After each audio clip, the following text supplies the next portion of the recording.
আসসালামু আলাইকুম ওয়া রাহমাতুল্লাহি ওয়া বারাকাতুহু। আলহামদুলিল্লাহি রাব্বিল আলামিন ওয়াসসালাতু ওয়াসসালামু আলা আশরাফিল আমবিয়াই ওয়াল মুরসালিন নবিয়িনা মুহাম্মদ ওয়া আলা আলিহি ওয়া আসহাবিহি আজমাইন, আম্মা বা'দ। সম্মানিত ছাত্র ভাইরা, আমি এখন বাদিয়া ইসলামিক সেন্টারের অধীনে পরিচালিত আসলাম তো ফাআল্লিমনি বিভাগ দ্বারা পরিচালিত 43 নম্বর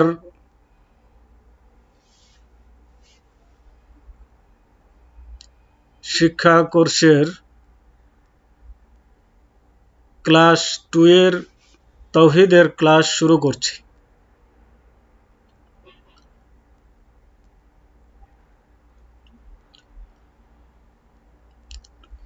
আমাদেরকে প্রথমে শিক্ষা শুরু করার আগে যে জিনিসটি কর্তব্য সেটি হচ্ছে আমাদের নিয়াত ঠিক করা। কেননা নিয়াতের উপরে নির্ভর করে মানুষের যাবতীয় আমল।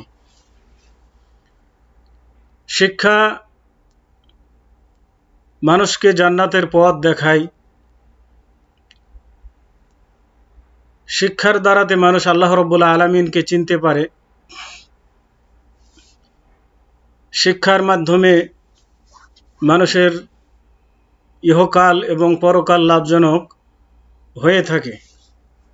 অতএব শিক্ষার পিছনে আমাদেরকে নিয়াত রাখতে হবে যে আমি এই শিক্ষার মাধ্যমে, সঠিক শিক্ষার মাধ্যমে নিজে উপকৃত হব, অন্যদেরকে উপকৃত করব এবং আল্লাহ রাব্বুল আলামিনের সন্তুষ্টি অর্জন করব। দুনিয়া এবং আখেরাতে লাভবান হব, এর মধ্য দিয়ে আমি জান্নাত লাভ করব। এ ধরনের নিয়ত নিয়ে লেখাপড়া শুরু করা প্রত্যেকটি ছাত্রের কর্তব্য বা দায়িত্ব। তো আসুন আমরা আমাদের তাওহীদের ক্লাস শুরু করি। আমাদেরকে জানা দরকার যে দ্বীন ইসলামের মূল হচ্ছে আকীদা বা বিশ্বাস। তো আকীদা বিশ্বাস যদি মানুষের ঠিক হয় তাহলে তার কর্ম ঠিক হবে, তার চলার পথ ঠিক হবে। অতএব আমাদেরকে আকীদা বিশ্বাস সম্পর্কে সঠিক ধারণা অর্জন করা সর্বপ্রথম দরকার। তো ইসলামী ধর্ম বিশ্বাসের মূল ভিত্তি হলো 6টি, যা আরকানুল ঈমান নামে পরিচিত। আর তা হলো এই: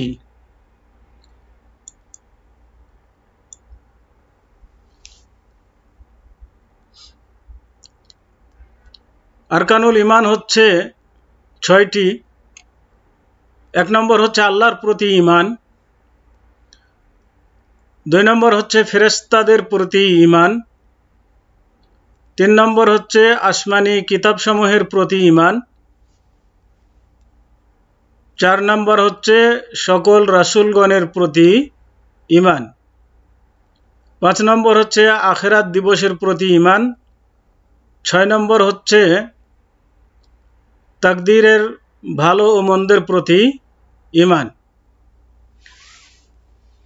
এই যে ঈমানের 6টি রুকন, এই রুকনগুলো কোরআন এবং হাদিস দ্বারা প্রমাণিত। তো পবিত্র কোরআন ও হাদিস থেকে এর মূল ভিত্তি বা আরকানে ঈমানের প্রমাণ রয়েছে। যেমন আল্লাহ তাআলা পবিত্র কোরআনে ইরশাদ করেন, লাইসাল বিররা আন তুওয়াল্লু উজুহাকুম কিবালাল মাশরিকি ওয়াল মাগরিবি ওয়ালাকিন্নাল বিররা মান আমানা বিল্লাহি ওয়াল ইয়াউমিল আখিরি ওয়াল মালাইকাতি ওয়াল কিতাবি ওয়ান নাবিয়্যিন। সূরা বাকারা 177 নম্বর আয়াত, যার অর্থ হচ্ছে, তোমরা তোমাদের মুখমণ্ডল পূর্ব বা পশ্চিম দিকে প্রত্যাবর্তিত করো, তাতে পুণ্য নেই, বরং পুণ্য তার যে ব্যক্তি আল্লাহ, পরকাল, ফেরেশতাগণ, কিতাব ও নবীগণের প্রতি বিশ্বাস স্থাপন করে। তাহলে এখান থেকে আল্লাহ রাব্বুল আলামিন স্পষ্ট করে বলে দিলেন যে মানুষের ঈমান যদি ঠিক না থাকে, এই জিনিসগুলোর প্রতি যদি বিশ্বাস না থাকে, তাহলে সে পূর্ব দিকে মুখ করে নামাজ পড়ুক আর পশ্চিম দিকে মুখ করে নামাজ পড়ুক, তাতে কোনো যায় আসে না, তাতে কোনো লাভ হবে না। তো এখানে ঈমানের 5টি রকম উল্লেখ করা হয়েছে। একটা হচ্ছে ঈমান বিল্লাহ, আল্লাহর প্রতি ঈমান, ওয়াল ইয়াউমিল আখির, কিয়ামত দিবসের প্রতি ঈমান, ওয়াল মালাইকা, ফেরেশতাদের প্রতি ঈমান, ওয়াল কিতাব, কিতাবের প্রতি ঈমান, ওয়ান নাবিয়্যিন, এবং নবীগণের প্রতি ঈমান।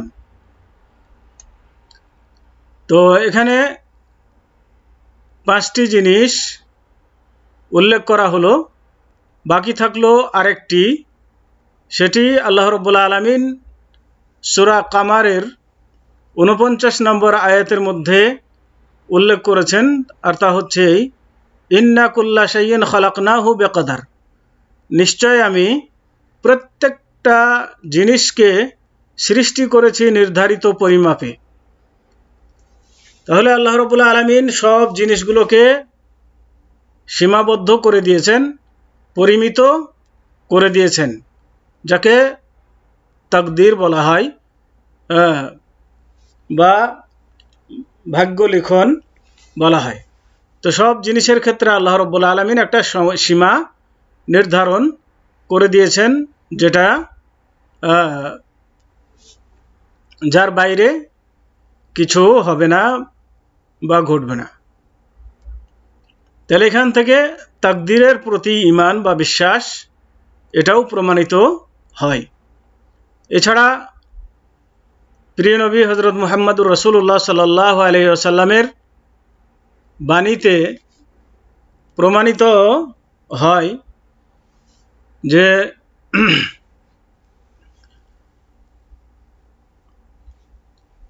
হাদিস থেকে আরকানে ঈমানের প্রমাণ পাওয়া যায়। তো যেখানে আল্লাহ রাসূল সাল্লাল্লাহু আলাইহি ওয়াসাল্লাম ঈমানের কথা উল্লেখ করেছেন।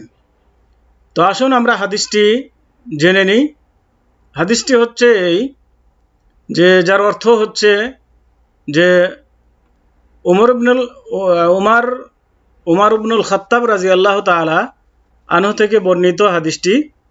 তিনি বলেছেন যে আমরা একদিন নবী সাল্লাল্লাহু আলাইহি ওয়াসাল্লামের নিকটে বসেছিলাম। যে এই হাদিসের অপর এক বর্ণনা হতে জানা যায় যে তখন এই মসজিদে বহু সংখ্যক সাহাবী উপস্থিত ছিলেন এবং নবী করিম সাল্লাল্লাহু আলাইহি ওয়াসাল্লাম তাদেরকে কিছু বলতেছিলেন। সাহাবাদেরকে নিয়ে আল্লাহ রাসূল সাল্লাল্লাহু আলাইহি ওয়াসাল্লাম কিছু আলোচনা করছিলেন। তো এমত অবস্থায় এক ব্যক্তি সম্মুখ দিক থেকে এসে উপস্থিত হলো।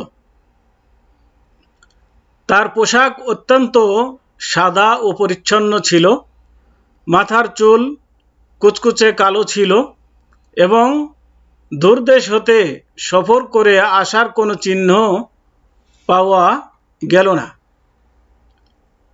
তার মানে এই লোকটি যে উপস্থিত হলো, তার পরিষ্কার পরিচ্ছন্ন পোশাক এবং মাথার চুলগুলো পরিপাটি, কুচকুচে কালো, ধুলাবালির কোনো চিহ্ন নাই। সে যে দূর থেকে কোনো সফর করে এসেছে এটা তার চেহারা দেখে, তার শরীর দেখে বোঝা যাচ্ছে না। এবং আমাদের মধ্যে কেউ এ নবাগতকে চিনত না। ইনি যে আশপাশের মানুষ, আমাদের নিকটের কোনো ব্যক্তি এমনও নয়, তাকে কেউ চিনতেও পারছে না।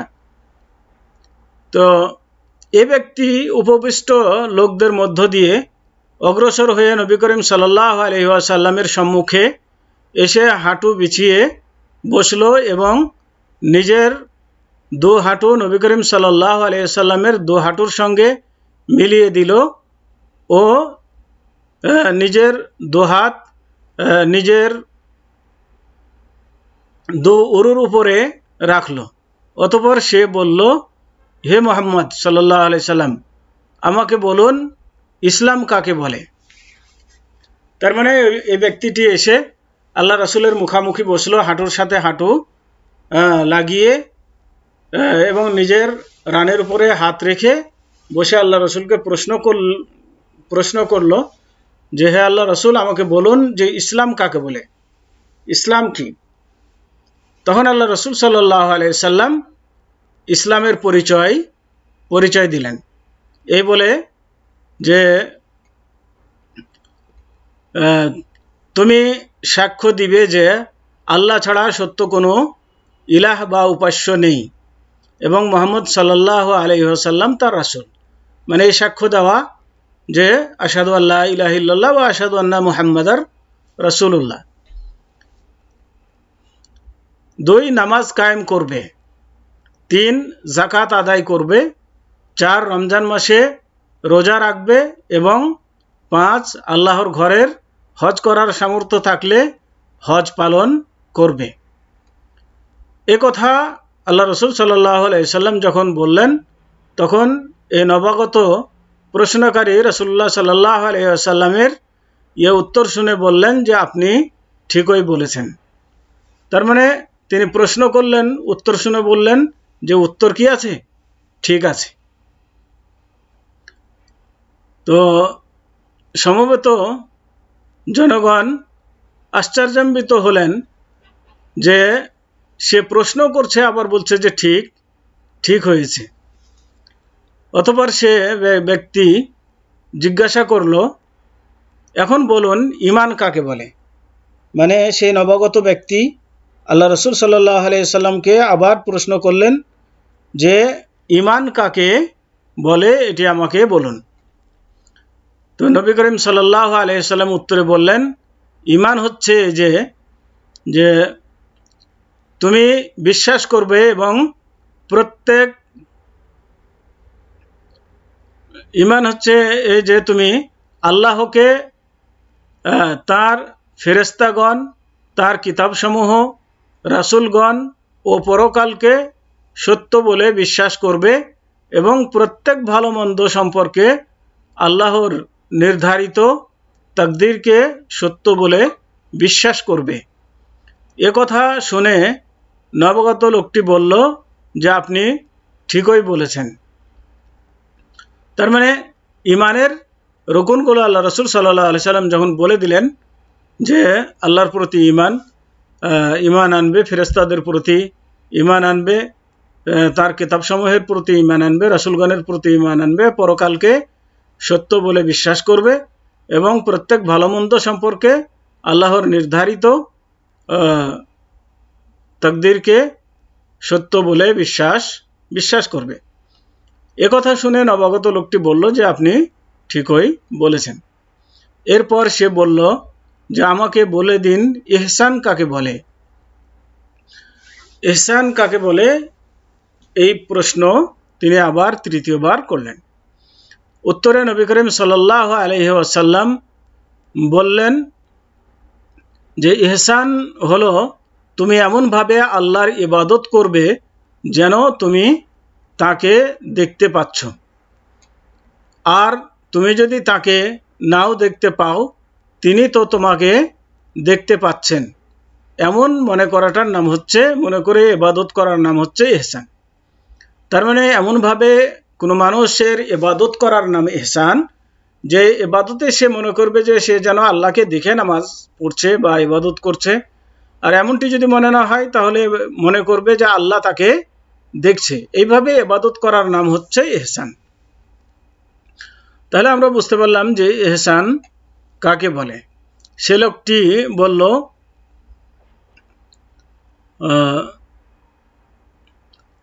কিয়ামত কবে হবে সে সম্পর্কে আমাকে বলুন।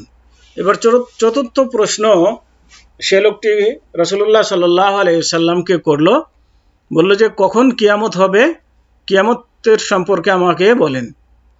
তো উত্তরে নবী করিম সাল্লাল্লাহু আলাইহি ওয়াসাল্লাম বললেন যে যার নিকট প্রশ্নটি করা হয়েছে অর্থাৎ আমি, সে সংশ্লিষ্ট বিষয়ে প্রশ্নকারী অপেক্ষা অধিক কিছু জানেন না। তার মানে আপনি কিয়ামত সম্পর্কে যেমন আপনার নলেজ, ওরকম কিয়ামত সম্পর্কে আমারও নলেজ, মানে এ ব্যাপারে আমাদের উভয়েরই বেশি কিছু জানা নাই। এটা গায়বের জিনিস, এটা আল্লাহ রাব্বুল আলামিনই ভালো জানেন, আমরা এই সম্পর্কে কিছু জানি না। তার মানে আল্লাহ রাসূল সাল্লাল্লাহু আলাইহি সাল্লাম এই কথা বলে বোঝাতে চাইলেন আপনি যেমন জানেন না কিয়ামত সম্পর্কে, আমিও কিয়ামত সম্পর্কে জানি না কিয়ামত কখন হবে। তখন সে বলল যে আপনি তার নিদর্শন সমূহ বলে দিন, যে কিয়ামতের কিছু নিদর্শন, মানে পূর্বাভাস, মানে কিয়ামতের আগে যে সমস্ত জিনিসগুলো ঘটবে। তো তিনি বললেন ওর একটি নিদর্শন এই যে, মানে কিয়ামতের একটি নিদর্শন হচ্ছে দাসী নিজের সম্রাজ্ঞী ও মনিবকে প্রসব করবে।